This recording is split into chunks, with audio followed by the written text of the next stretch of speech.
Mumbra police ठाण्यात जितेंद्र आव्हाड यांच्या विरोधात कलम 354 नुसार गुन्हा दाखल करण्यात आला। या संदर्भात जितेंद्र आव्हाड आणि जयंत पाटील यांनी संयुक्त पत्रकार परिषद घेतली। यावेळी बोलताना जितेंद्र आव्हाड भावुक झाले।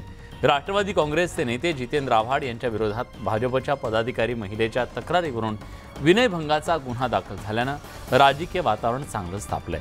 या गुन्ह्याबाबत खुद्द जितेंद्र आव्हाड यांनी पत्रकार परिषद घेत आपली भूमिका स्पष्ट केली।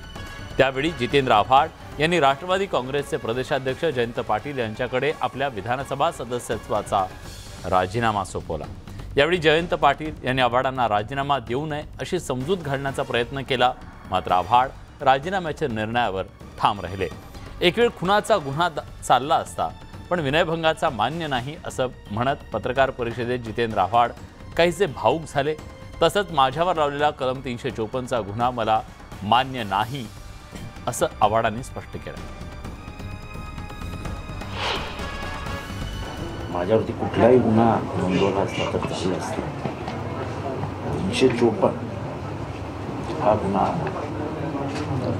खून 307, 326, 323, 324 हे सगळे गुन्हे मला मान्य, हे माझ्या हातनं घडले घडू शकतात, पण 354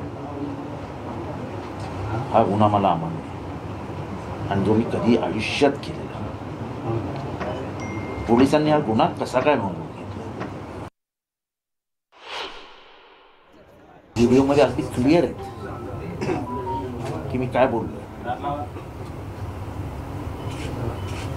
समाजामध्ये माझी मान खाली झाली अशा पद्धतीचा गुन्हा माझ्यावर नोंदवायचा हा षडयंत्राचाच भाग असू शकतो। त्याच्यामुळे राजकारण करावं आम्ही केलं, पण मी मंत्री असताना माझ्या वागण्याची पद्धत अशी होती की मी सरकारमध्ये, सरकार सगळ्यांसाठी असते, मी असं आमदारांमध्ये किंवा कुठल्याही पक्षामध्ये भेदभाव नाही केला।